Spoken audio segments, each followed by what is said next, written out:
Hello everyone, and welcome. You're very welcome here, where we explore curiosities, hidden details, and deep analyses from the world of The Lord of the Rings. Today's video is a documentary-style analysis focused on one of Tolkien's most mysterious characters, Radagast the Brown, the wizard who was present during the War of the Ring, and then quietly vanished from the story. This video is presented as an analytical documentary, examining Tolkien's texts, letters, and lore in depth. To avoid any copyright issues, all images shown in this video were generated using AI.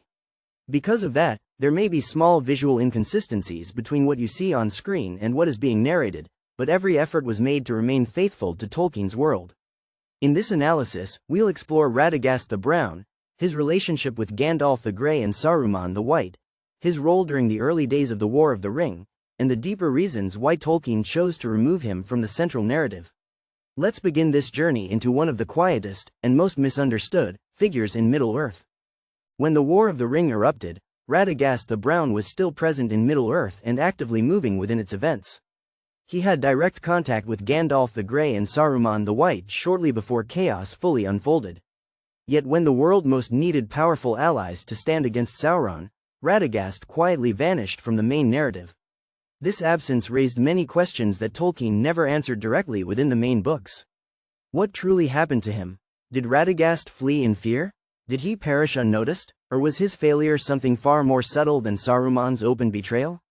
To understand this, it's important to separate film adaptations from Tolkien's canon. While some viewers fondly remember imaginative additions like Radagast's rabbit-drawn sled, those elements never existed in the books. Still, they highlight how strongly the character resonates, even when expanded beyond the source material. Canonically, Radagast's original name was Iwendel, meaning lover of birds. He was a Maya who served Yavanna, the queen of the earth, and his presence among the Astari was not incidental. Saruman, originally named Karumo, was chosen by all to lead the order, but Yavanna insisted that Radagast accompany him. Saruman never accepted this arrangement, which helps explain his disdain for Radagast later on. Radagast's last clearly recorded action during the War of the Ring was in the summer of 3018, when he met Gandalf near Bree. He warned Gandalf that the Nazgul had crossed the river and were searching for the Shire. Without this warning, Gandalf might have been caught completely unprepared. However, in his innocence, Radagast also passed along Saruman's message, inviting Gandalf to Isengard. Unaware of Saruman's treachery, Radagast unintentionally sent Gandalf into a trap at Orthanc. Yet paradoxically, Radagast also became the key to Gandalf's escape. At Gandalf's request, he sent word through birds and beasts, remaining faithful to his promise. It was through this act that Gwaihir, the Lord of the Eagles, arrived and rescued Gandalf from the pinnacle of the tower. Even in his limited role, Radagast proved quietly vital at the very beginning of the war. After the opening questions about Radagast's disappearance, it is important to understand who he truly was within Tolkien's legendarium. Radagast's original name was Iwendel, a Maya spirit sent to Middle-earth in physical form. His name reflects his nature, meaning something close to lover of birds, and this already hints at the path he would ultimately choose. Unlike Gandalf, who was closely associated with men and elves, Radagast served Yavanna, the queen of the earth, the Vala who cherished all growing and living things. There is a crucial detail often overlooked. Radagast did not come to Middle-earth by chance. Saruman, known in the West as Karumo, was chosen by all to lead the Astari, but Yavanna insisted that Radagast accompany him. She feared that the forests and creatures of Middle-earth would suffer greatly during the coming struggle, and she wanted someone devoted to nature itself to be present. Saruman never accepted this arrangement, and his disdain for Radagast would later become clear in both word and action. When the War of the Ring drew near, Radagast was still active and involved. In the summer of 3018, he met Gandalf near Bree and delivered a warning of enormous importance. The Nazgul had crossed the river and were searching for the Shire. Without this information, Gandalf might have been caught completely off guard. However, Radagast also carried a message from Saruman, asking Gandalf to come to Isengard for counsel. Radagast did not know of Saruman's betrayal, and in his innocence, he unknowingly led Gandalf into a trap at Orthanc. Yet even here, Radagast's role was not one of malice. When Gandalf later asked him to send messages through birds and beasts, Radagast honored his word. He summoned Gwaihir, Lord of the Eagles, and this single act made Gandalf's escape from Orthanc possible. Without Radagast's loyalty and his bond with the creatures of the wild, Gandalf's journey might have ended before it truly began. And yet, this is precisely where the mystery truly begins. Not long after these events, the Council of Elrond took place in Rivendell. Messengers and scouts were sent across Middle-earth to gather allies and information. Among them were envoys who traveled to Rosgobel, Radagast's dwelling near the borders of Mirkwood. What they found was unexpected. Radagast was not there. He had left no message behind. He had not gone to Minas Tirith. He did not join the Fellowship. He did not appear in any known stronghold of the Free Peoples. He was simply gone. This raised a crucial question. Where does a wizard go when war begins? To answer that, we must first understand the true mission of the Astari. They were not sent to Middle-earth to confront Sauron with raw power.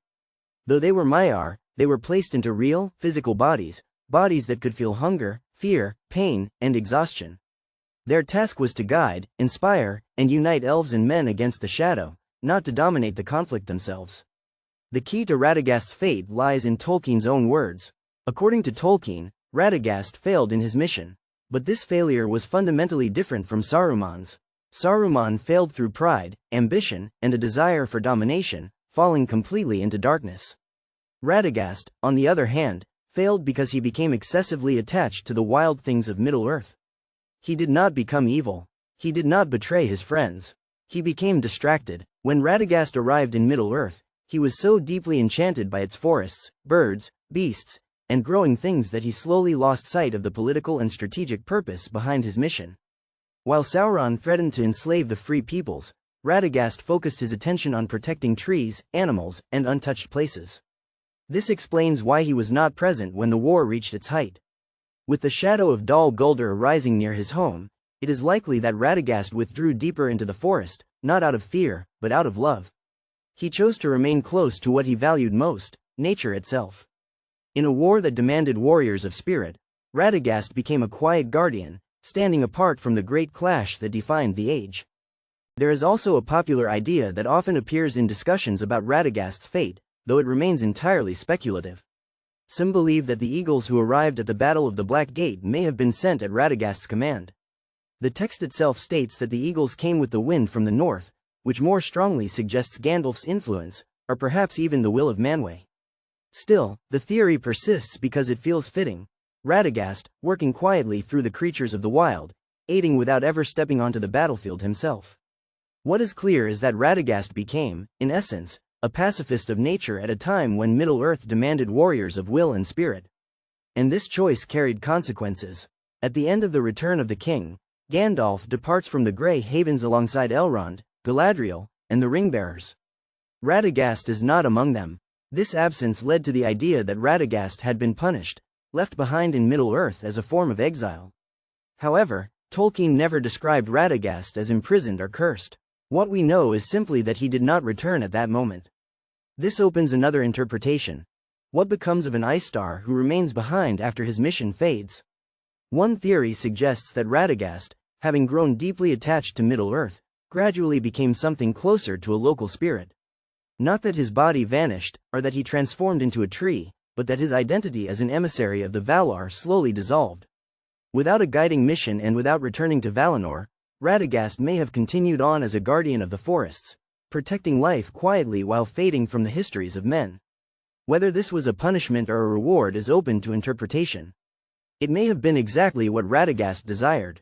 Importantly, Gandalf never condemns him. It is Saruman who mocks Radagast, calling him foolish and simple. Gandalf, by contrast, defends him, stating that Radagast is not a fool and acknowledging his mastery over shapes and colors. Gandalf trusted Radagast enough to rely on him for vital information, and despite failing the larger mission of the Astari, Radagast never betrayed his friends. He simply chose a different path. To close this story, there is one final perspective that reframes Radagast's failure in a very different light.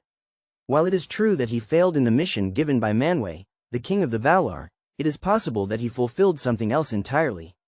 Yavanna, the queen of the earth, always feared what war and industry would do to the natural world. The war of Sauron and the machinery of Saruman brought destruction to forests, rivers, and living creatures on an enormous scale. From this point of view, having a Maya devoted entirely to protecting the natural world may not have been a mistake at all.